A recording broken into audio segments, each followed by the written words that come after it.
I don't know how to what with. Okay. It was on. Now it is. So we are online now on the Facebook. Right. So, good evening, everyone. I welcome you all to our much awaited Read a Poem event. A Read a Poem event is always something which remains very special for IPPL as it allows its participants to transcend beyond the boundary of themes or topics and to be free in their expression. IPPL has always encouraged poets and performers of varied age groups to come forward and breathe life into those elements which might seem absolutely mundane. It is through such a passion for creativity that this platform continues to inspire people and provides an outlet for every voice. In today's event, we hope to witness many such voices which are out there in the world ready to make a difference, ready to ensure that the fire of creativity never dies down. So, as we commence this event, I would like to request Dr. Jaideep Sarangi to say a few words. Dr. Sarangi, over to you. Thank you. Good evening, powerful minds. Very good evening. It's really fascinating always for read a poem day for IPPL. And IPPL is most throbbing group of people buzzing with poetry, I would say.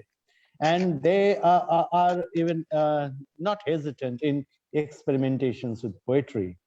So being a part of the IPPL core membership, I think it is a privilege to work together, work hand in hand for the cause of poetry and poetry of new Gharana that reflects the identity and confidence of young Indian minds. It's very important that poetry should come out from a very confident mind. And when English is a matter of 3 or 4 generations in India, I think English has been the language. The language means the language through which we cry, through which we love, through which we express our joys and desires. It's not a kind of, there is not a kind of anxiety being attached to it. Long back, Professor Meenakshi Mukherjee wrote an article that anxiety of Indianness. But I think that this is the time that poetry is a household activity in different houses and different parts of India. And young people, college goers, school goers, university goers, and they are coming with a brilliant poetry. And poetry of different nature that we couldn't even think of it a few years ago. And IPPL is possibly the most happening platform for showcasing poetry as true representation of India. India in true colors. They are not reluctant to write about anything. People in distress, movements, negotiations, new scientific inventions. So what I am very specific about it is that school goers and college goers, they have taken up poetry as a, not as a pastime, but as something, an act of confidence, an act of articulation. I'm really privileged to see Keki and Manaswati and many mentors of many of us who are present here and who have been witnessing the growth and development of Indian English poetry for more than 5 decades. And we have celebrated Keki's 50 years of Keki's first book, Under the Orient. And we understand how, in over a period of last 50 years or so, how confidence, how anxiety turned into confidence for the poets from varying different backgrounds in India. This Read a Poem a Day, this is a unique venture by all IPPA poets. And today's program is very important and something very special and close to my heart that two very young, energetic people have taken up this as convenership. I wish it a grand success and many, many more to come. And I think Nabonita will be also speaking today on technological aspects and the new dimensions of poetry and poetry through new roads and new paths. So thanks everybody. Thanks. We are on board and the flight is yet to take off. Thank you everybody and more power to the poets and poetic minds. Over to the conveners. Thank you. Thank you so much for your enlightening words, Dr. Sarangi. I would now like to invite Nabonita Sengupta to deliver a talk on electronic literature, a crossroad of creativity and technology. So, while ma'am does not need an introduction, there are certain formalities that we cannot do away with. So, a translator and creative writer, Nabonita Sengupta teaches in Shoshuna College. She is a member of the IPPL Executive Committee. So over to you, Nobonita ma'am. Thank you so much, Harshita, and thanks for this beautiful introduction. And it's really, as Jayadipta has already said, it's really a wonderful day that we have two very young and dynamic coordinators who've worked so hard to make this event a success. Thanks once again. And what I'm going to talk about today is electronic literature and how or what electronic literature is. Now, one problem is one cannot actually talk about electronic literature because it is something that we need to engage with. Now, I have around 10 minutes, so I'll try and use most of this 10 minutes to show you what electronic or to try and present different aspects of electronic literature. Now, before we say anything or go into any kind of discussion, I just want to share one example of what we know as flash poetry. And I'll not say anything about it, but just I hope that and just let all of you experience what this is. So this is a flash poetry by Robert Kendall by the word faith, where there's just very two lines, a short description saying the word faith resists the word logic at the beginning of Kendall's poem. It has its own textual logic by which it progresses words and letters, rearranging to lead on to the next state.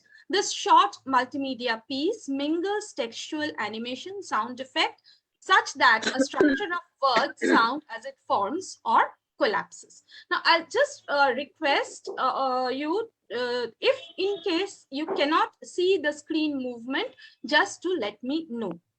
Here it goes.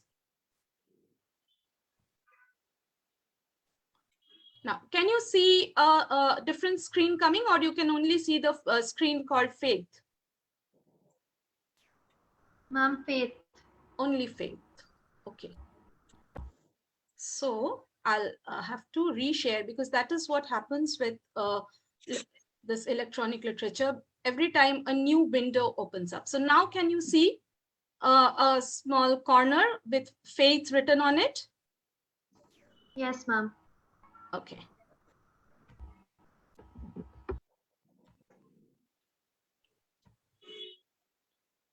Now, oh, I don't know what happened. Why isn't? Wait. This is one of the problem areas that we encounter. I'm sorry that we are having this problem here.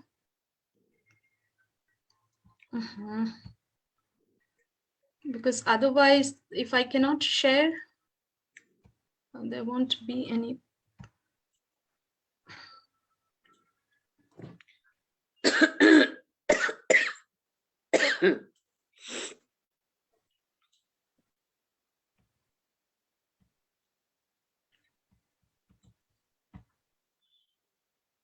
Okay.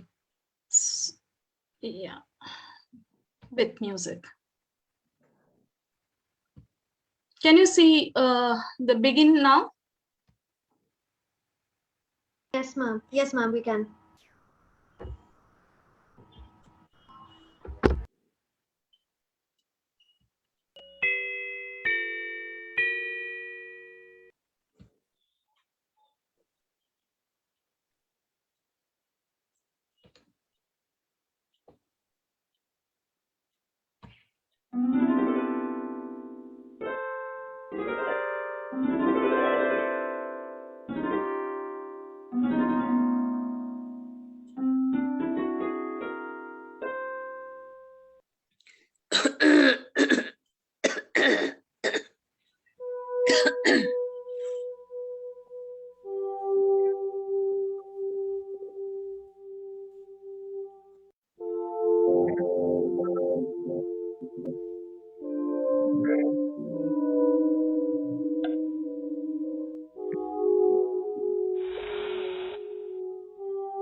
The way the words are arranging themselves become the part of the experience as well.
So, this is actually what is known as flash poetry. And I thought of starting with this because it in many ways represents the way we are looking at faith today, and also the things falling apart, and only the word faith is somehow balancing itself.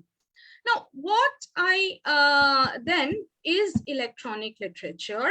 If we then move to what we mean by electronic literature, is something that actually is born digital. Okay.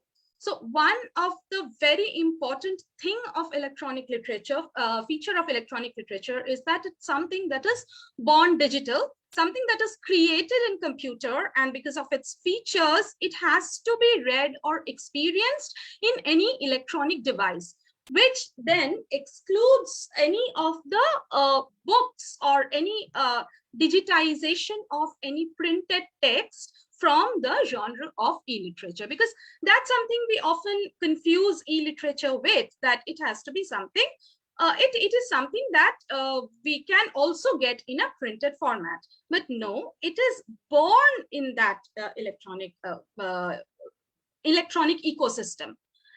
Also, ELO, which is the most important, one of the most important organization working towards the development of electronic literature, says that electronic literature is something that works with an important literary aspect, takes the advantage and capabilities and context provided by the standalone or networked computer. So it can either be that they are taking help from internet, using internet resources, or may not even be internet resources, but just the use of the technology that is provided by any device. Now, the idea then is actually to confront literary creativity with the manipulative possibilities of the digital. Now, another important person who's been working towards the development of ELO, electronic literature, Glazier. He says that it is best understood as a continuation of experimental print literature. But there is a problem here, because it is not just experimental print literature. Just think of the video that I just shared, the flash poetry that I shared. Is it in any way possible to represent that in print form? So even if we are talking of experimental print, even then there are certain limitations which the print media does not allow, but the electronic media allows. Now, we come then to the genres of electronic literature. And when we are looking at electronic literature, we have this hypertext fiction, interactive fiction, then flash poetry, collection, and we have generative poetry, locative narratives, block fiction. Apart from that too, there are a number of other actually kinds, number of other kinds of genres that we can talk about. For example, there is this video poetry, video journal. All these things come under this purview of the electronic literature. Now, I was just thinking of showing a few examples of hypertext fiction, but I have to stop sharing the screen, because if I click from here once again, probably that screen will not be visible. So I'll just show one hypertext fiction, and then we will move towards another kind of e-literature. Yeah, just a minute, just give me a moment. Yeah, so we have this one. I'm just taking one moment to, actually this takes a bit of time to come online. So I'm sorry for keeping you waiting. Yeah. Just a moment. So what we are going to see is actually a hypertext. Now, this is a hypertext. This is a novel. Can you see My Body of Wondercomer, Shelley Jackson, with sound by John Wesley? Is this yes, ma'am. possible? Yes. So we pick. Now, can you see this? My Body. Yes, ma'am. So this is what we have. This is how he is representing a human body. And then we move further. And here we come to a text. I was proud of my muscular shoulders, molded by swimming and tennis, and I used to stand facing the bathtub, holding up hand mirror so I could stare at the reflection of my back at the bathroom mirror. At school, though, I felt like a football player, hulking, muscle-bound. For some reason, almost all my friends were short. I loomed over them. In my mind's eye, I was a leering giant, gesticulating, capering around the little people, making them laugh. Just one jot of a Frankenstein monster. Now, this part is hyperlinked. And if I click on this, can you see a different screen? At 12, yes, I did more chin-ups. Now, suppose yes, I did not click on that. Now, when I clicked on that, it comes to at 12, I did more chin-ups than anyone else in my class. And the narrative goes on. This is a take on the Frankenstein monster, and a kind of narrative follows that. Now, if I did not, then there is another hypertext, a number of other hyperlinks there. So I click on this. Mind you, it gave me an interesting feeling. Now, once I go there, we come to another set of texts. Okay, so this then is what we mean by hypertext novel, hypertext narratives. Interestingly, what I read in a hypertext narrative will be very different from what another person reads in a hypertext narrative, because what I choose, where I choose to click, or which hypertext I choose, decides the trajectory that the story is going to take. Now, that is one part. So that is hypertext narrative that we saw. Then we have this interactive fiction. Flash poetry, you've already seen. I'm not going to go into the flash poetry. Then there is generative poetry. Okay, interactive fiction, there's this link, but there's a lack of time, so I'm not going to click into that. But interactive fiction is a very, it's something that weaves technology very close to literature, because it depends on codes. It is something where actually you have to write code in computer, in any of the computer languages, machine languages, and by writing the code you are proceeding with the story. So it's something which actually gives primacy to the coders and not that much with, to the author there. Then locative narrative is another very interesting thing. Now, when we are talking about locative narrative, then what is it that we are seeing? When we talk of locative narrative, it depends on the place, on the location, and the kind of location that you are in.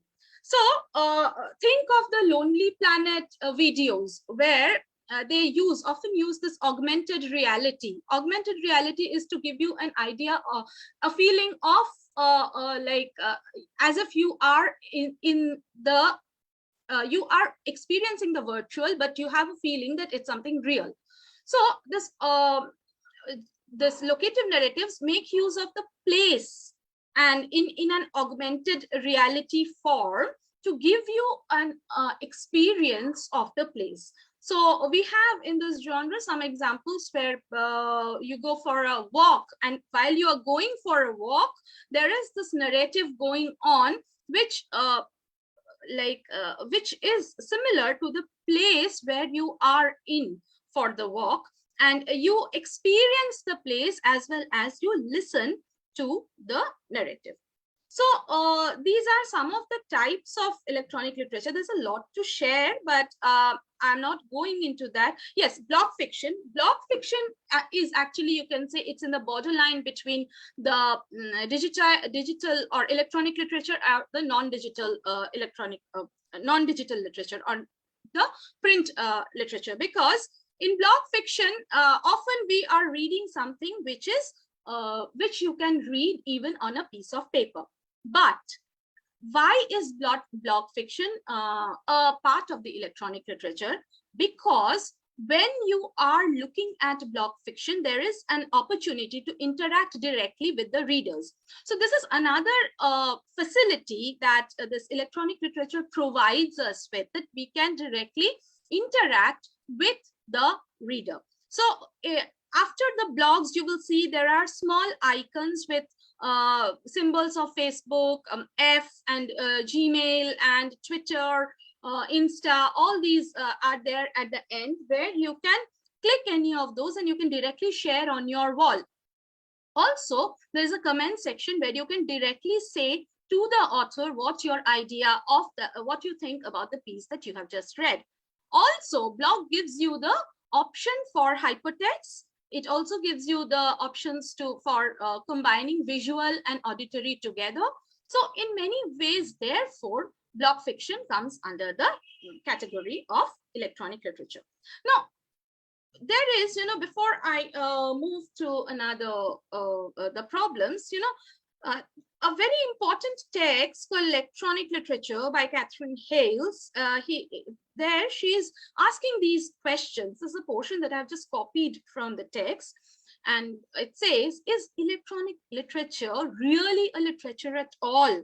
Will the dissemination mechanisms of the internet and the web, by opening publication to everyone, result in a flood of worthless drivel?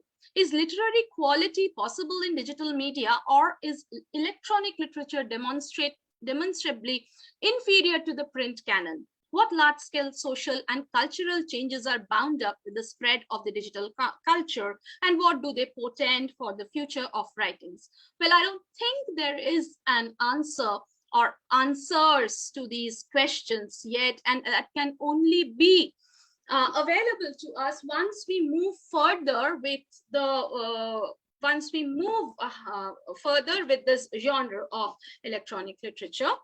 But apart from this, there are some of the problems which are a hindrance, because electronic literature has still not caught the fancy of all the readers. It's still a very niche area. So some of the problems, very few, are constant upgradation of technology, intangibility or the fluidity of text, and the lack of uniform experience. Now, when the technology gets upgraded, what happens is whatever was there in a previous version of the technology, that cannot be accessed properly.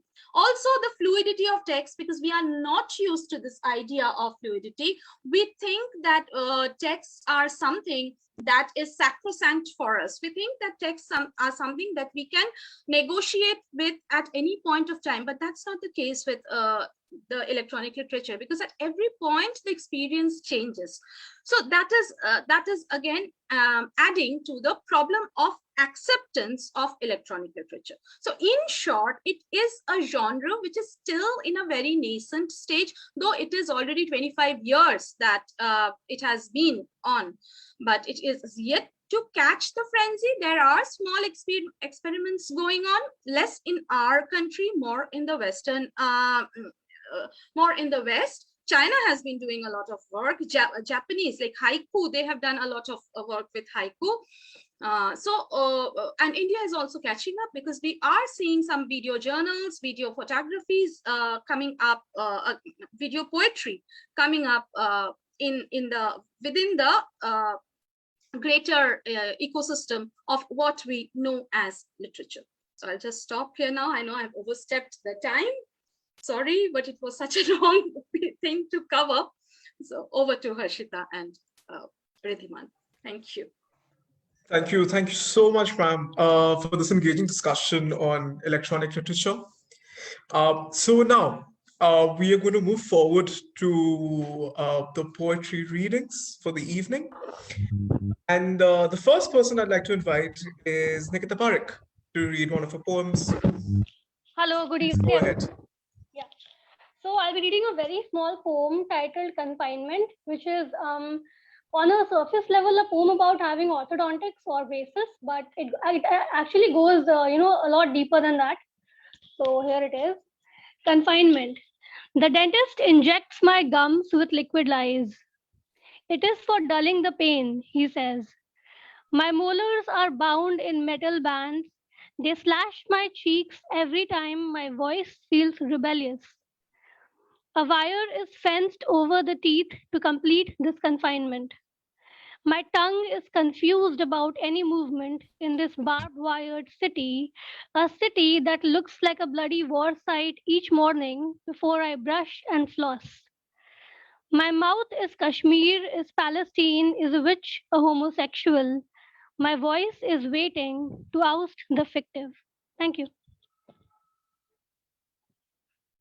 Thank you. Thank you so much, Nikita. I really hoped Rituparnati would have been here to hear this, especially since she can't be here later because of dental issues. Anyway, so the next person we'd like to invite is Sankita Banerjee to read one of her poems. Thank you. A very good evening to everyone present here. The poem which I'm going to read today is dedicated to my grandfather, who is not here with me anymore, and his soul has winged to the heavenly abode. So here it is, An Abyss of Time.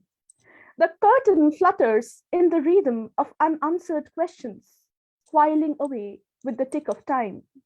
I was searching for home last year as I entered into a room looking like an abyss.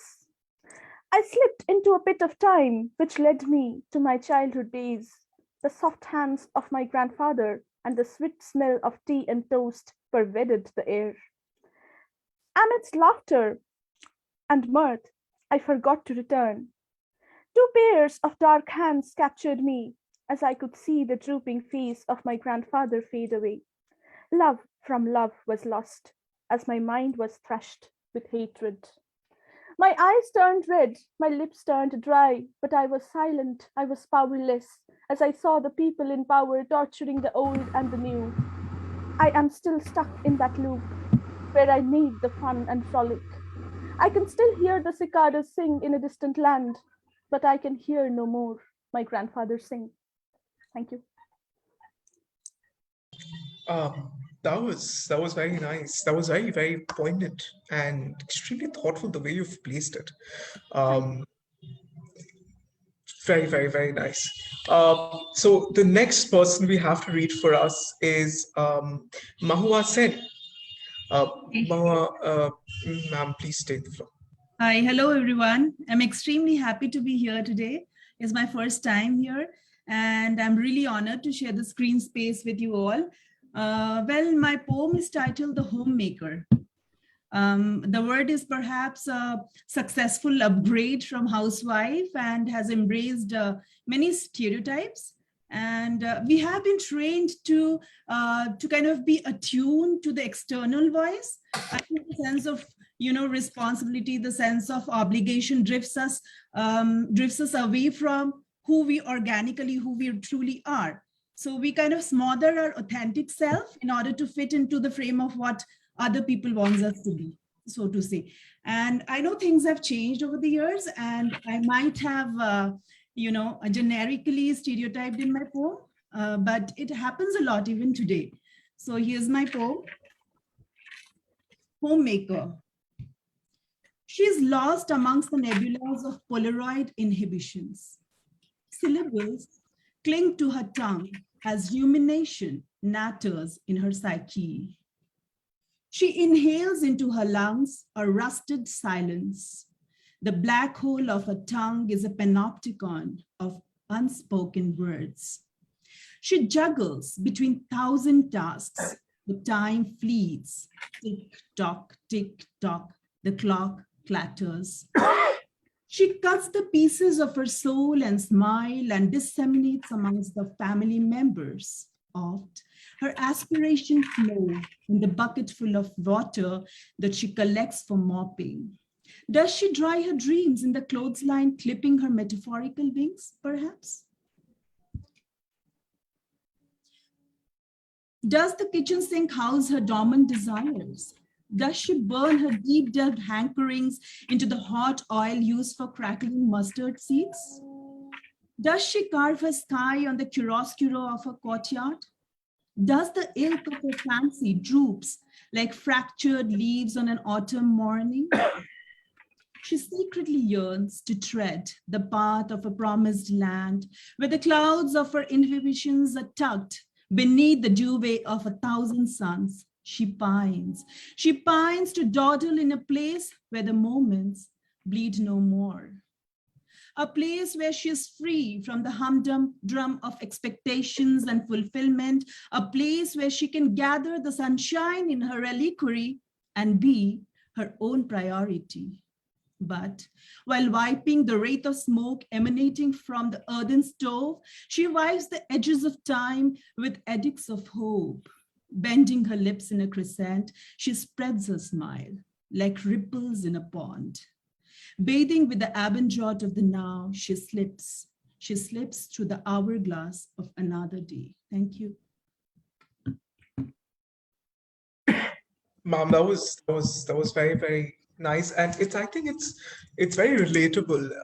Even in the society that we stand today, we do educate our daughters, but then when their mothers go out to work, we question them, saying that the mothers need to be there home for the daughters. Then what are we educating our daughters for? Exactly. I think something that you wrote and read out for us today is extremely relatable and very, very. It's a pressing issue in society, and I really resonate with your lines where the clothes drying the dreams. It's amazing. It's amazing, man. Thank you so much. The next participant we have is Mrs. Monami Nag. Could we have Thank you. Monami, ma'am, please? Yeah, thank you. Thank you, Ridhiman. I've just lost my father, and I'm trying very hard to cope with the loss and to express the state of my mind that I'm going through. I've written a poem in Bengali, and the poem resonates my feeling. And this poem is addressed to our very own Shakti Chattopadhyay, whom we all as readers can get resonate to. So, Shakti Tomake. Shakti তোমাকে লিখতে বসে কত কথাই না মনে আসে, কলমেও আসে, তবে পাতায় বসে না। খোলস থেকে ঔরসে কিছু জন্ম যন্ত্রণার ঋণ, 10 মাসের শেষ বারবার তুলে দিয়েছি তোমার হাতে। শক্তি শুধু খোপে খোপে মানুষ হয়ে থাকতে বলো আমায়, আতুর ঘর থেকে আরো কিছু ঘর পেরিয়ে, সেই আষ্টে শরীর কাটা ঘর কখনো পুড়ে কখনো জুড়ে। আমাদের স্তনে মনে রান্নাঘরের ঝিল্লির কোণে তোমার কবিতা এসেছে। আদর মাখা লোল চাটা শরীরে, অঙ্গে তিলে, কখনো রম্ভার উরুতে, কখনো বাউর বসির খেজুর রসে। শক্তি তোমার ছিল খোলা আকাশ, কত নীল লাল পাখি, পায়ের নিচে আর সমুদ্র হিমাচল, পথের ধারে কত শত জোড়া আমার চোখ তোমাকে লিখতে বলেছে কবিতা। শক্তি আমার বারবার রেখেছ আমাকে তুমি, তোমার মা, তোমার বউ, তোমার প্রেমিকা, তোমার শাশুড়ি, অনেকটা বেশ্যার মতো, কখনো পকেট থেকে হাত গুজে, কখনো পকেটে হাত খালি করে। একটার পর একটা পুরুষ শুধু এক শক্তি থেকে আরো অনেক শক্তিকে জন্ম দেওয়া। শক্তি তোমার মনে পড়ে কি কতবার কত মাঠে ঘাটে আমার মৃত্যু ছড়ানো, তুমি দেখেও পার করে চলে গেছো, আবার কখনো আমারই আঁচলে মাথা রেখেছ। সবুজ পাতা থেকে চুয়ে পড়েছে রসদ, তোমার আরাধনার কত রাতে উপসী হয়ে জল ঢেলেছি আমি। তবে কেন পুরুষে মানুষে আর আমায় করেছ নারী? একবারও কি তুমি আমার শক্তি হয়ে পাশে দাঁড়াবে কি? Thank you. Thank you very much. I'm going to take a moment to absorb the entire poem.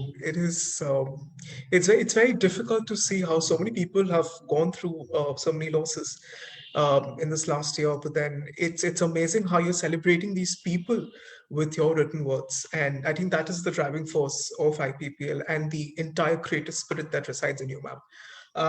Thank you so much. The next person we're going to invite is Navamalati Chakraborty. Ma'am, could we please have you?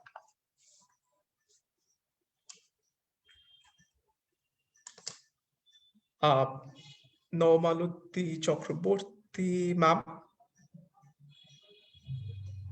I'm just going to check if she's here. She was here a little while ago. Yeah. That is. Okay, she's not here in the list of participants. So what I'm going to do is, okay. Well, the next person we can wait Yes, for. yes. I'm going to ask the next person to come up. If she joins, we'll have a read. Okay, so Shreya Shengupto is the next person we have. Good evening, everyone. Am I audible? Yes, you are. Okay, so today I'm going to say a poem. It's called Down the Love Lane. So I'm starting. The rain clasped her arms in the middle of the naked night when she heard those running feet and the scratching nails. She painted herself red, yet there was a gray hue, craving to save her. Her mirror wasn't her mind. Her heart was anxious. The speed increased when she closed her eyes. She could not elope. She could not stay there. Her feet trembled and blood boiled. Her hands were the epitome of snow, and those bloodshot eyes tried to write letters with flowers and kisses. But that did not happen. She was released. Her eyes were shut, and the rain collapsed for eternity, and everything was down the love lane. Thank you so much. Thank you so much, Shreya. That was amazing in itself. Thank you so much for reading for us. The next person we have is Rituparna Khan. But then here's the thing, Rituparna can't be here with us because of she has some dental issues. But then she has been grateful enough to send us one of her poems, and I will be reading it on behalf of her. Okay. So, Vasanta, overpowering the evil by love and devotion, Holika burns amidst merriment and mirth. Tendering touch of blooming flowers, add laughter to the green monotony. Eternal nature expresses spring with ecstasy and joy. Vasanta, oh my beloved, you are here. With your bewildering shades, your shimmer and glow, flashing out your halo from my within, running your harmony in me. You smear yourself in my dreams. You are a riot of colors bewildered in the sky, smeared with rose-hued petals, so red, sprinkled with sunflower, yellow vibrance to fill in the cracks and grays that reside within me, to drench my deserts with the showers of you. Thank you. Thank you, Rudy Ponudi, for sending us such a wonderful poem. The next person we have is Shayan Mukherjee. Hey, may please have Shayan Mukherjee read for us. Okay, Shayan Mukherjee is also not here. Okay. Okay, Shayan Mukherjee hasn't turned up or yet. So we'll move on to the next person, which is Ilanjana Bhadra. Ma'am, can we please have you read for us? Yes, sure. This is a pleasure for me to come back to IPPL platform and read one of my poems.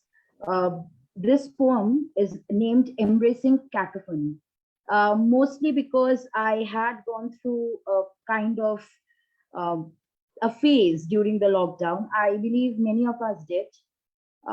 Being an extrovert, it was very difficult for me to sustain inside the four walls of the house all the time. But then we came out victorious, it seems. So, therefore, here comes my poetry, Embracing Cacophony. The world is used to silence for 2 years now. No horns or chattering crowds passing through my alley, humans breathing through the artificial pipes, regretting the brutal torture which they inflicted upon nature. It is time for the conscience to reject slumber and ask for mercy. We were used to the sound of silence in a forlorn summer afternoon, believing that everything will be all right with time. Laptops and mobile phones became our lifelines, and the world waited to come out of the cocoon. Now, standing at the start point of 2022, when everything is trying to shift to the main line of life track, I was startled by the cacophony of bustling crowds and horns in our alley. Suddenly, I feel my ear twitching, getting used to the sounds like a newborn baby who hears the sound for the first time. Like an addict, I waited to hear more, engaging my brain nerves to fall in love with noise. After 2 years of silence, when I lost the rhythm of my life, embracing cacophony felt like meditation. Thank you. Thank you so much. It really is very relatable because the lockdown and the entire pandemic, in our wildest dreams, we've never even thought that our generation would have to see something as difficult as this. But then We did. And I think the brave people over here, we all embraced it with a lot of courage, especially you, and such a lovely creation that has come out of it. Thank you. Okay, so I think Navamalati Chakraborty ma'am has joined, and can we please have ma'am read for us now? Can ma'am hear us? Yes, ma'am is here. Navamalati ma'am? Hello. Yes, ma'am. Hello. Can you hear me? Yes, yes, absolutely, ma'am. You hear me? Okay. So today, for the first time, I'm going to read out a Hindi poem of mine. I have never done so before. So here I go. ये मेरी जिंदगी जिंदगी तू मुझे बुला रही है मुझे तो जाना है आगे पर सभ्यता की अंधेरी गली में ना आगे जा सकती हूँ ना पीछे जिंदगी तू मुझे बुला रही है मुझे तो जाना है आगे चाहत हो तो भी मोड़ के रुक जाना पड़ता है मुझे फिर भी जिंदगी मुझे जाना तो है आगे जिंदगी मुझे जाना तो है आगे कभी रोती हूँ तो छुप छुप कर हंसना की तो चाहत ही नहीं मैं बात करती हूँ तो तुम सुन नहीं पाती सुनना तो तेरी आदत ही नहीं मुकद्दर की किस पहलू मेरी नसीब है समझ ही नहीं पाती हूँ मैं जिंदगी मैं अगर शिकायत भी करूं तो किससे करूं कैसे करूं जिंदगी तू मुझे बुला रही है मुझे तो जाना है आगे गुजर जाता है बहुत सारे खूबसूरत लम्हे जिंदगी मुझे जाना तो है आगे जिंदगी मुझे जाना तो है आगे Thank you. Thank you so much, ma'am. That was lovely. That was a very important reminder for us that the show must go on, life must go on, no matter what comes in our way. Thank you so much, ma'am, for reading for us and giving us a Welcome. special opportunity of hearing one of your Hindi poems. The next person we have is Aratrika Ganguly. Yes. Hello. Yes. Yeah. Can you hear me? We can. Unfortunately, we can't see you. Oh, my video is on. There you are. Yeah. Okay. Okay. Yes. Very good evening to all of you. It's nice to be back to IPPL once again, and thank you for this opportunity. I'm going to read one poem by American writer, poet E. Cummings. I carry your heart with me. I thought it's hello. Okay, so I carry your heart with me. I carry it in by E. Cummings. I carry your heart with me. I carry it in my heart. I'm never without it. Anywhere I go, you go, my dear. And whatever is done by only me is your doing, my darling. I fear no fate, for you're my fate, my sweet. I want no world, for beautiful you are my world, my true. And it's you are whatever a moon has always meant, and whatever a sun will always sing is you. Here is the deepest secret nobody knows. Here is the root of the root, and the bird of the bird, and the sky of a tree called life, which grows higher than soul can hope or mind can hide. And this is the wonder that's keeping the stars apart. I carry your heart. I carry it in my heart. Thank you so much. Thank you so much, Ms. Ganguly. I think I personally, I think reading poems which are like these amazing, amazing words that have been written by such glorious writers just reminds me of the fact that it doesn't necessarily mean that we have to be romantics, but I think as a class of people, we like the idea of love. We love to love. So thank you so much. The next person we have is Richard Ganguly. Richard, can we? Okay, so he's not here either. I can see Shonatra ma'am nodding her head.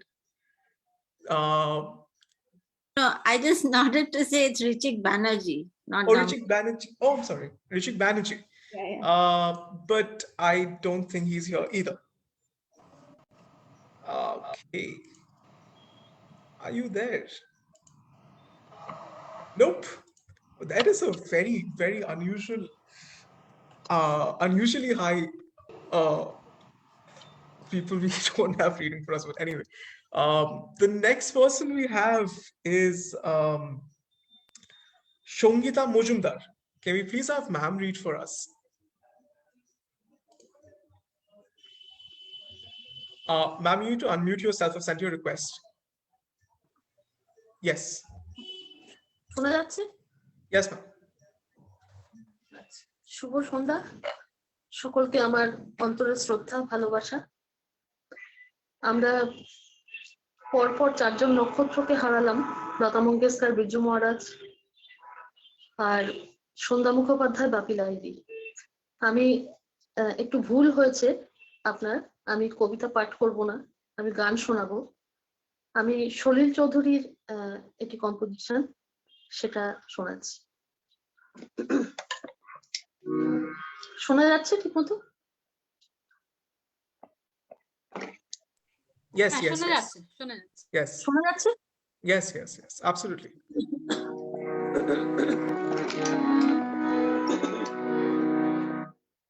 কি যে করি দূরে যেতে হয় তার, সুরে সুরে কাছে পেতে চাই।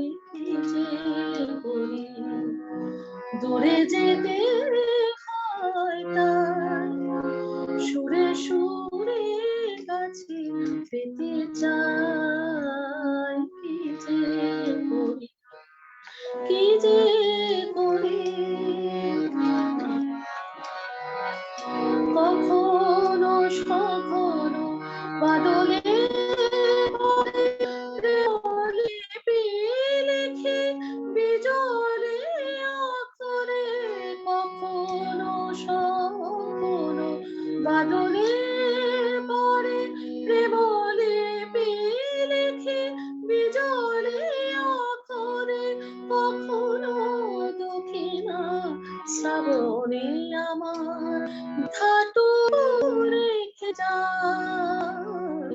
কি যে করি দূরে যেতে হয় তাই, সুরে সুরে কাছে পেতে চাই। কি যে করি, কি যে করি বলো, এত আশালয়ে বোবা হয়ে মরি, এত ভাষা লয়ে। কি যে করি বলো, এত আশা লয়ে বোবা হয়ে মরি, এত ভাষা লয়ে। তোমার আমার এমনই খেলা, দুকুলে দুজনে বেয়ে যাব ভেলা। তোমার আমার এমনই খেলা, দুকুলে দুজনে বেয়ে যাব ভেলা। কখনো সমস্যা ভেবে ভেবে নিয়ে কিছু ছোঁয়া রেখে যায়। কি যে করি দূরে যেতে হয় তাই, সুরে সুরে কাছে পেতে চাই। কি যে করি, কি যে করি।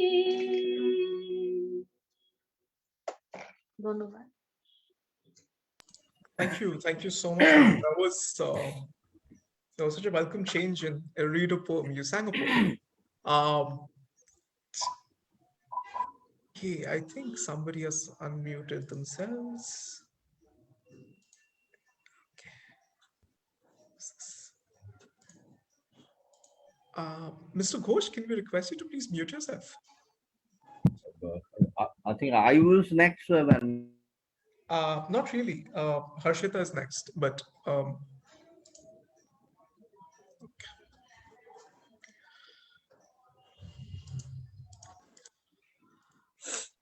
anyway, okay. So it needs to mute.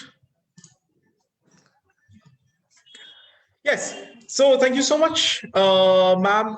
Next we have Harshita, my glorious co-coordinator, and so over to you for the rest of the evening as well, Harshita.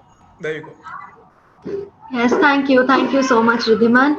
Right. So it just happened by chance that I placed myself right after Shongita ma'am. And, whatever happens, happens for a reason, it seems, because ma'am has set the right tone for my poem. So the poem that I am going to recite today is actually a Hindi poem, which is written by Dr. Shrikant Pandey. And this poem is about Lata Mangeshkar, and it's a beautiful poem that I found right after her demise. It was there on the internet, and I really wanted people to hear this. So I thought that this platform would be just the right place, because I know that Lata Mangeshkar is someone that her loss felt like a personal loss for all of us. So I'm sure that everybody will relate with this poem. So this poem is titled लता तुम्हारे सुरों से संवरती है शाम, and it's written by Dr. Shrikant Pandey. लता तुम्हारे झिझोड़ने से उठती है हर हिंदुस्तानी सुबह, तुम्हारी थपकी से पांव पसारती है टूटती हुई दोपहरी, तुम्हारे सुरों से संवरती है बलखाती इथलाती शाम, तुम्हारी आश्वस्ति से नींद पाती है दिन भर कमाई थकान, सर्द हवाएं ओढ़ती हैं तुम्हारे गीत चुन्नी और दुशाले की तरह, तुम्हारी लोरियों की छाव में सुस्ताती है धूप अपना अंगूठा मुंह में लिए, स्वरों की तुम्हारी ओट लेकर बारिश निचोड़ती है अपना पल्लू, कुछ यूं महकती हो तुम किसी खुशगवार मौसम की तरह, संवरती है पूजा तुमसे, बढ़ती है तुमसे प्यास, तुम्हें देखकर आंखें मलता है उनिंदा सूरज, तुमसे पूछकर डूबती है क्षितिज पर शाम, तुम्हें सुनकर उम्र पाते हैं बुझे हुए रिश्ते, और बिखर बिखर जाते हैं सत्ता व दंभ के सूखे पत्ते, रात की चुहल से तंग नक्षत्र उतर के आकाश से सुनते हैं तुम्हें, तुम हो तो बची हैं सुर्खियां, बचे हैं जय गीत, बचा है समय का अनसुना करने का खटपन भी, लता तुम हो तो रंग लौटते हैं संसार में, बीते हुए की उंगली पकड़कर धीरे धीरे. धन्यवाद. Right. So I should be thanking you for that. Yeah, Thank you, yeah. Harshita. That's what I was wondering. That am I supposed to thank myself and say something about my own poem and then go ahead? I mean, you're so self-sufficient anyway. Okay. Right. Anyway, thank you so much for the poem. Much. Lovely. Thank you, Ridhiman. Right. So next, moving on with our event, our next performer is Pranab Ghosh. Over to you, sir. Thanks a lot. For a change, I'll be reading a poem in Bengali today. The name of the poem is Pichu. চোখের জলের অন্ত নেই কোনো, কবিতা তখন ধূসর আবছা স্মৃতি, তোমার চুলের মতো সময় অন্তহীন এলোমেলো, তোমায় খুঁজতে গিয়ে মিছিলে হয়েছে সামিল, পথ নেই কো আর ওদের ধমক, পায়ে পায়ে পথ চলা চলে তবু, চাবুক বন্দুক লাঠি গুলি গ্যাস পেরিয়ে তোমার নিয়েছি পিছু, কবরখানার পাশ দিয়ে যে রাস্তাটা গেছে বেঁকে, তোমার বাড়ির উঠোন ছুঁয়েছে রোদ, দুপুর গড়িয়ে বিকেল মিছিল ফেরেনি এখনো, পথেই পড়ে আছে রুমাল চপ্পল কাঁদানে গ্যাসের খোল, মিছিল ফেরেনি এখনো, সার বাঁধা সব দেহে তোমার খোঁজে আমি হাসপাতালে মর্গে, পোস্টমর্টেম হয়নি এখনো, ভালোবাসা খায় অপেক্ষায়, ধূপ জ্বালবে নাকি মালা দেবে গলায়, মৃতদের কিছু যায় আসে না, ধূপে মালায়। নমস্কার। And thanks a lot. Thank you. Thank you so much, sir, for your wonderful Bengali recitation. Our next participant for the evening is Lopamudra Banerjee. Over to you, ma'am.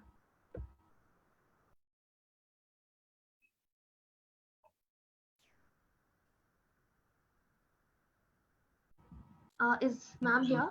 Okay. Hello. Can you hear me? Can you see me? Hello?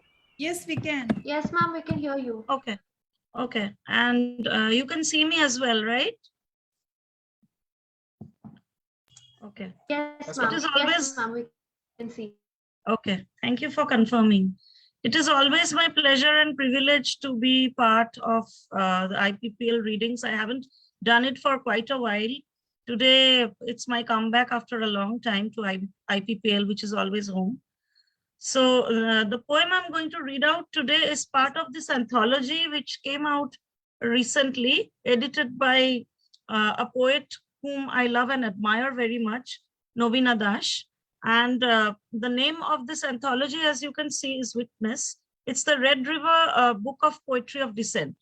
So it is about my journey as a poet, as a woman and also as a poet, with a very interesting name. So there was this poetry prompt around the time of the global or the National Poetry Writing Month in April. The prompt was instructional manual. So based on this prompt, I had written this poem, How to Be That Badass Woman Poet. And it will be my pleasure to read it out today. How to turn to a badass poet from a domestic goddess is easy.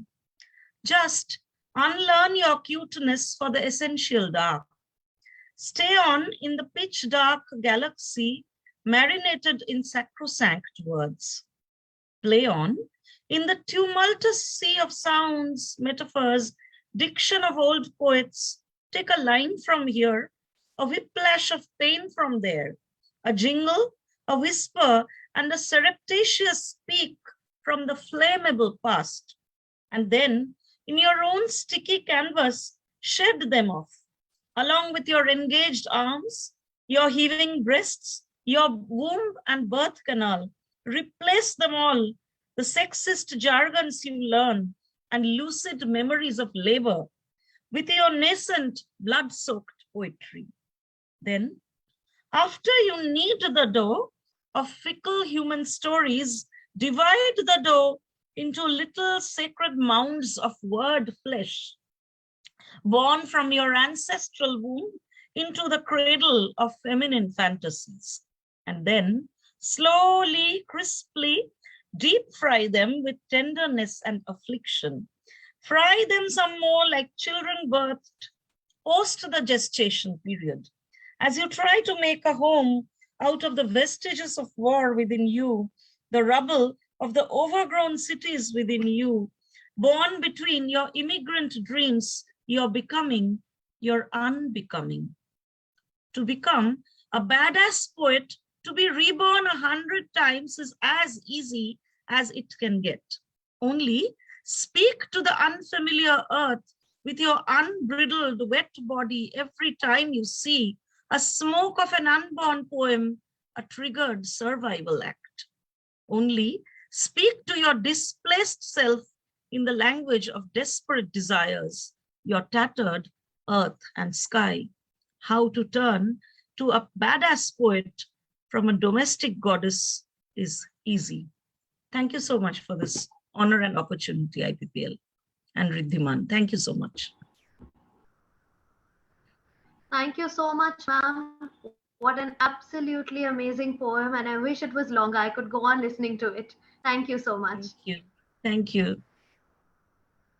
Right. So moving on, our next participant for this evening is Rajoshi Patranovish.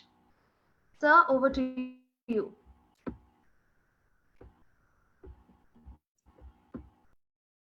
Good evening.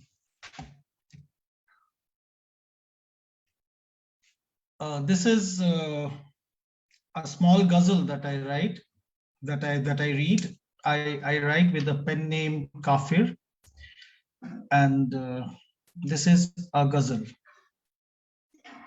Sleepwalk is the title, Sleepwalk. Orion smiles, universe weep, Kafir walks in his sleep. Orion smiles, universe weep, Kafir walks in his sleep. Cobwebs give testimony, dusty dusk weaves, shallow puddles, rivers deep, Kafir walks in his sleep. Ancient stories of lost nuances, ancient stories of lost nuances, her face hidden in my palms. Life lives through rolling deaths, weird words gasp to exist. Brown pages crimple, trembling feet wobble, ceaseless plots of vanishing. Known frames foster, erstwhile times of harvest and reap. Kafir walks in his sleep. Kafir walks in his sleep. Thank you. Thank you so much, sir. Thank you for performing a ghazal, for introducing this genre in today's evening. And this does give me an idea that perhaps IPPL should conduct an event with, with ghazal as its theme. We would love to hear so much more. Thank you so much.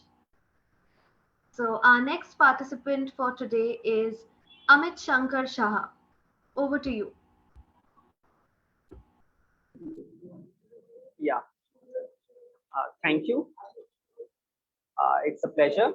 Like when we decided in the EC that two youngsters will be coordinating this event,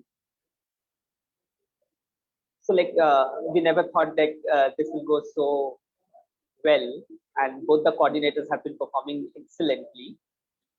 So I had decided to read a poem, but I've changed my mind and I've decided to read another poem, which is just freshly composed. It is not yet a poem. It will go through many drafts of editing and all, but perhaps it is going to be born to take birth as a poem. So I just read that.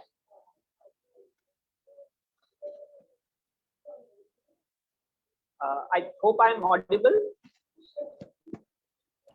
Yes, you right? are. Yeah, it is. The poem is still untitled. I'm sitting at a cafe, so just a couple of hours ago, I was penning these lines and just whatever was happening around me. This poem I'm writing on behalf of you. Here I sit at your favorite cafe on the exact seat you favor, with the smoke between my fingers, even though I don't smoke. The tip has got badly burned in trying to light it. When the barista calls, I order your favorite ginger honey tea. When it comes, I stuff the cig in the ashtray on the table. It's the fine taste I enjoy, like you do so often. A girl on the other table, draped in a shawl, too smokes, while reading a book, a thick one with a black cover. And now she speaks with someone over her cell phone, looks out through the frames of her specs, perhaps waiting for someone who will not arrive today. The seat is vacant in front of her, like so many days when you sit at the same cafe without me, look out, light a smoke, have a black coffee, and write poetry.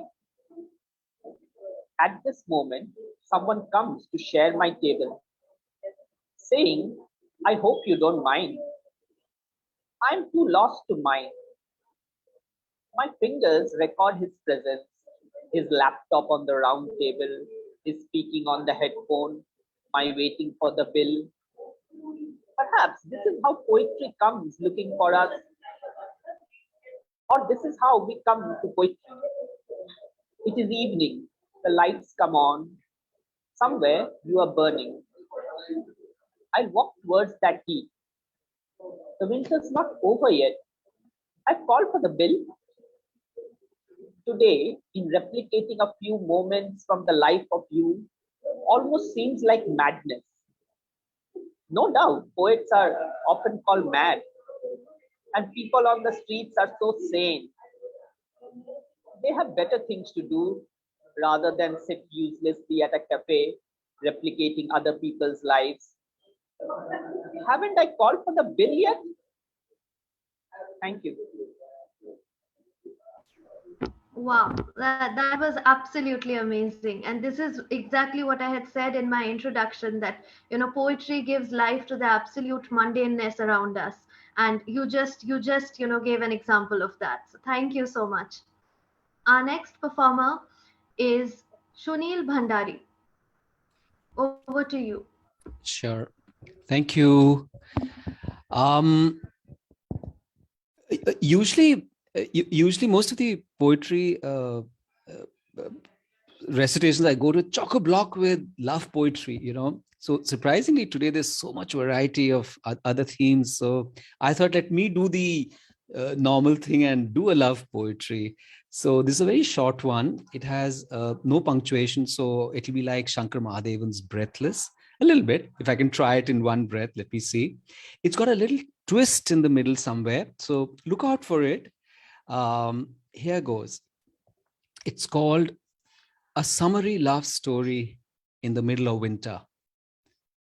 I wait for you with my cycle leaning on its stand, and me cross-legged on a concrete pavilion in a garden full of the morning, as possibilities abound for exploration, and I'm impatient for you so my conversations can begin, and I can tell you stories of the night and what we could do with this day starting now, when the wind is still cold and our faces would bear the brunt, and my winter would be your icy cold nose as I touched it, and your uninhibited laughter which the heaven would want to appropriate, even whilst I would mull what to do with that one strand of hair which escapes your cape and renders me endlessly restless as I think of the summers which would come soon enough, and we would be in our thinnest summer frocks, and our stories would be of racing on our bikes in endless circles, and my always losing, as all I wanted was to be behind you with your hair all strewn, your denim skirt wild and caressing, and your squeals of delight like apostrophes around a time I would seize as my very own without knowing what to do with it. And your squeals of delight like apostrophes around a time I would seize as my very own without knowing what to do with it. Thank you. Thank you so much, sir. This was almost like a wolf-like, Joyce-like stream of consciousness, which we all enjoyed. So thank you so much for bringing this. Thank you. Thank you. Right. Moving on, our next participant for the evening, we have Shomi Datta Gupta. Over to you, ma'am. Thank you. It was wonderful listening to you all. Thank you, Navonita, for that insightful talk on electronic literature. It was very interesting and intriguing. In this, during pandemic, poets across the world have responded to this dark time with myriad voices conveying a sense of togetherness to protest, hope, and love. So this is one such poem written by poet Mamang Dai of Arunachal Pradesh. Before I start the poem, I would like to share that in the foreword, she had written, I think poetry is about the truth of a moment. It is healing, and this means responding to life with your whole being. With that, I start the poem. The desire of ink. They say a landscape drops from heaven, tangled with possibilities, and a summer sun that directs the perfect balance between moment and the word, when everything falls into place. Your laughter opens the world, creating space. We could have diverted boats and nets and claimed the words of the rose, entering a house, shy as a dove. exchanging words to help each other survive. But words are like water flowing away. This floating line, the tender scars of witness on a page. Replacement words shaped around a hope. Right from the start, we knew how it would be. It was about truth or the recognition of it. But the journey of words proved nothing. We neither gave up nor decided anything. In another world, someone holds my hand. My life is changing every day. Restless, becalmed in open water. The plume of water rising to fly. In the surrender of letters into the dark, into the great circle, beyond language and the desperation of the world, where the world is scalloped like a shell and the waves are roaring in no direction, turning into the growth and bend of the sun. Thank you. Thank you so much, ma'am. Thank you so much for this absolutely beautiful and engaging poem. Thank you. Next, moving on, our next participant for the evening is Anindita Bose.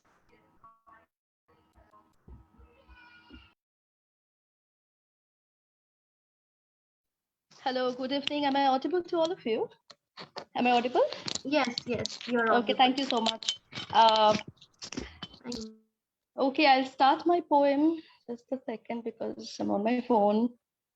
First of all, thank you so much. I'm here. And everyone, hi. I'll start reading this poem. I walk alone around the streets of Calcutta, thinking how life would have been if you had lived a few years more. Now it's 2.5 years, almost an eternity, and that empty space witnesses a storm each time the 17th of the month comes closer to me. Would there have been a change in you if you were breathing tonight? Still waiting for me in a room of a house that was a loving home once for me. So many questions vibrate in my mind, and I keep wondering who will come again to show me the ways of life? Or will I become the sea? I see those around me who have someone like you in their lives, and I do wish that I could tell them, hold on to what you have, for time is neither enemy nor a friend, but it surely moves on. Thank you. That is what I wanted to read. Thank you so much, ma'am. Thank you so much. This pandemic has indeed taught us a lot about loss and about how it's nearly impossible to cope with it because you never get over it. You can only learn to live with it. And poetry is one such agent which allows us to cope, to learn to live with it faster. Absolutely. Actually, I thought of reading something else, but then I thought so many of us talked about losing a parent or someone. I thought that, yes, this is what I should be reading right now. Thank you so much for doing this also this evening. Okay, let's move forward. Thank you. Right. Our next performer is Shravanti Basu. Over to you.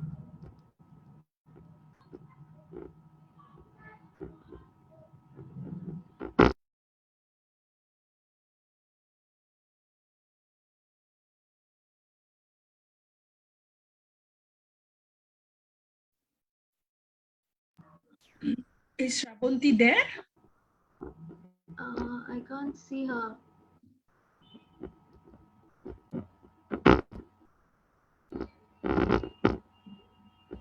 I think she's not there.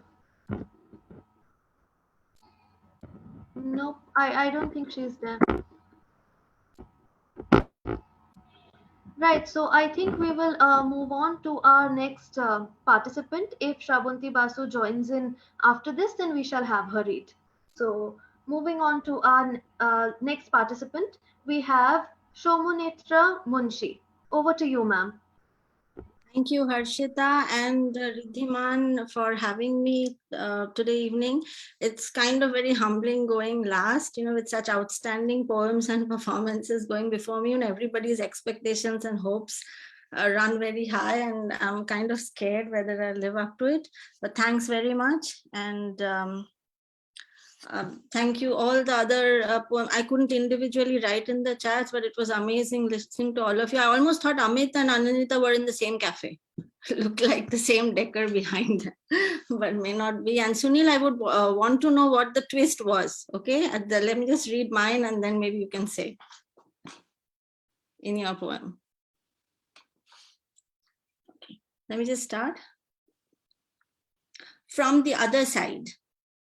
City scans involve a dizzying variety of noises. So while I'm strapped on the narrow table that automatically moves in and out of the hole in the round, circular, giant donut-like machine, I hear whirring, followed by clicking, followed by buzzing, followed by clanging, and I wonder about the sounds of spring that the elaborate machine kept away. The sounds of spring that my ears craved to hear, the hurried conversations of the sparrows on some extremely important matters like where to build the nest, the powerful call of the cuckoo urging you to make the choice right now, the slight rustle of the leaves, their serene sleep disturbed by the playful breeze, or the almost inaudible whisper calling me from the other side. I wonder about the images that were appearing on the dark plates, the rays that penetrated through my cells and tissues and hit my lungs, the airways that lined them, the fluids that filled them. Don't think they'd reflect the oxygen that my poems breathed into my life, or would capture the joys that trickled through the tiniest of paths when words and lines sprung to life in my poems, or when they just about silenced everything else for me to discern love cooing from the other side. I wonder whether the graphs of my body's pump rolling out like jagged tiny mountains on the pink piece of paper, reading the rhythm of my thumping heart, were true to the spring that my breath got this morning, the beginning that I inhaled, the slight mischief, the whiff of love, the hint of the secret message from the other side. I wonder whether my blood report would reflect the slightly redder blood that flowed through my body as my bare skin beheld the riotous red of the flowers that made the sky blush crimson, would capture the slight warmth that you sent across to end the wintry days from the other side. I wonder how it is on the other side.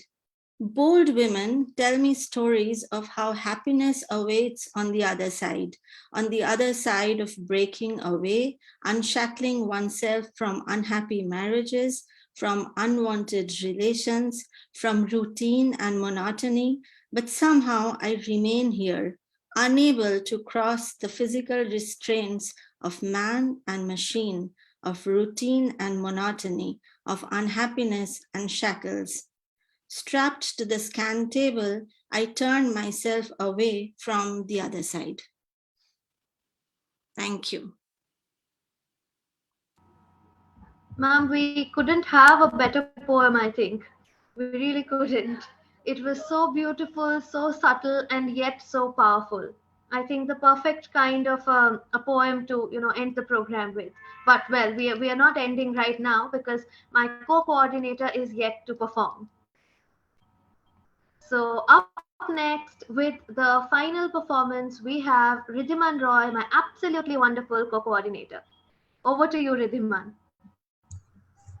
I mean, we know who had the easiest task amongst all of it. It's Harshita because I'm so wonderful to work with anyway. So today I just noticed that I'm wearing orange, which is pretty inadvertent. I didn't mean to do it. But since I am, and orange stands as such a colossal color right now in the current setting of our country. So I thought of going a little beyond uh, uh, uh, reading modern poetry. And there was this very beautiful verse that I came across in the Rig Veda, Mandala 10, hymn 129. Um, this is the epitome of Vedic philosophy, where it questions the entire being of existence, if I may put it that way. And I think in a country that is so riddled by the entire farces of religion and so on and so forth, I think this particular hymn is extremely important for every educated Indian who follow our faith to know and understand to its core. Um, so the hymn goes like this. Then there was neither non existence nor existence. Then there was neither space nor the sky beyond. What covered it? Where was it? What sheltered it? Was there water in the depths unfathomed? Then there was neither death nor immortality, nor was there then the division between night and day. That one breathed breathlessly and self sustainingly. There was the one then, and there was no other.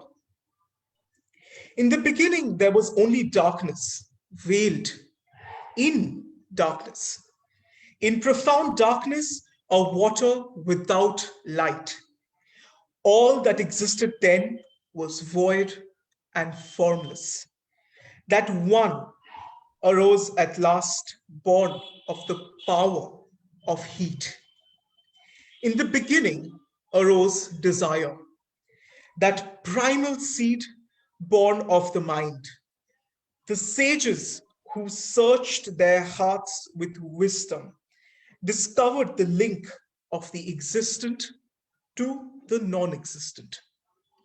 And they stretched their cords of vision across the void. What was above?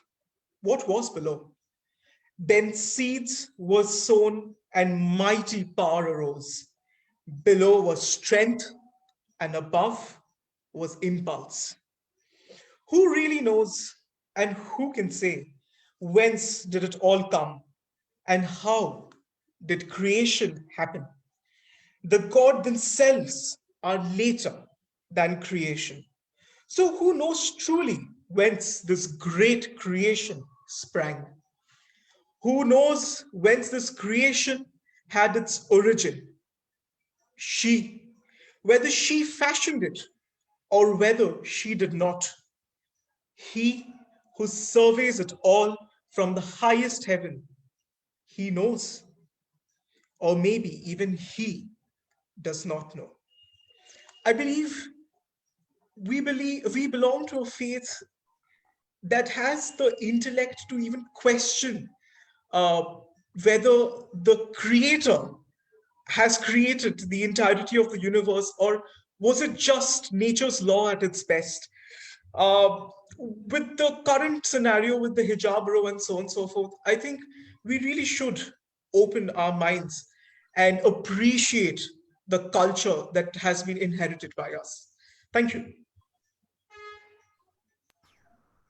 Thank you so much, Ridhiman. I think, well, the way you read, even if you're reading something absolutely mindless, that itself can sound like poetry. So, let alone reading poetry. So, well done, really well done. I'm sure everyone had a really great time listening to you. Right. So, now over to you again. Yeah, yes. So here we are at the end of our lovely session. I'm supposed to give the vote of thanks. Um, so first things first, let me thank the wonderful participants. I mean, they have really outdone themselves, whether they read their own poems, or they read poems of somebody illustrious. They really have outdone themselves. Thank you so much. Thank you for tolerating Harshita and I hunting down after you and responding to our calls.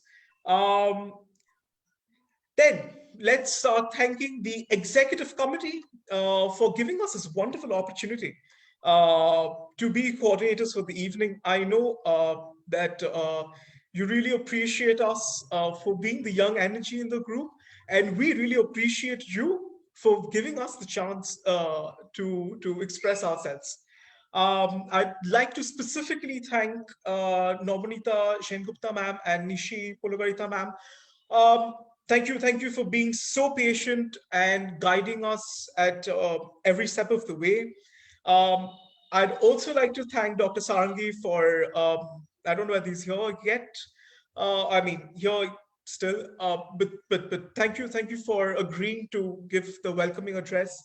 Your words are always inspiration for us. I'd also like to thank Shangjukta ma'am, who said who won't be here, but then she is. So thank you so much, ma'am, for being a personal mentor and for helping me all the time. And last of all, I'd like to thank Harshita, my co-coordinator, who, as I said, have the easiest job in the world because I'm the most easy person to work with.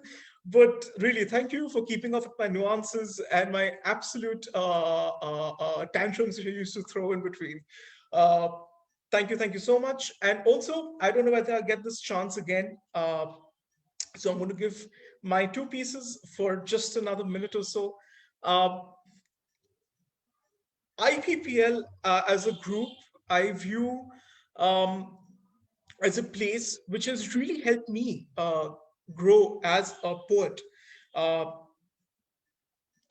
Previously, it used to be very, how do I put it? It used to be very emotive and just I used to write whatever used to come to my mind. But reading from all your stalwarts has made me realize the potential that the written word that can have. And every one of you present here are champions of English literature in their own rights, the best that the state can offer. And yes, personally, I would really make a call to if people are seeing this later, to the younger participants in IPPL to actually write and actually participate to carry to carry the baton forward. There always will be non-believers in our midst. There always will be people who criticize us for the smallest of all things, but we really need to carry the baton forward and make sure that the younger people and the young people and all you beautiful people as well shine forward. Thank you so much. Over to Navneeta ma'am. Okay, it's still me. If I could just add a big thank you to Harshita and Riddhiman for this wonderful coordination that you've done this evening. I really enjoyed the energy, the spontaneity, and the way you were in perfect control of the events throughout the evening. It really goes out to show that we were absolutely right in deciding to have younger people to come forward. Before we end the evening, I would like to thank all members of the audience, whether you've joined us on Zoom or on Facebook, where we are streaming live. I would also like to thank members of our advisory board, the advisory board of IPPL. We had Maloshri Lal, Maloshri D, who joined us. A big thank you to you. A big thank you to Keki Daruwala, who had joined us this evening, and to GJV Prasad for being part of such a wonderful audience. Thank you once again.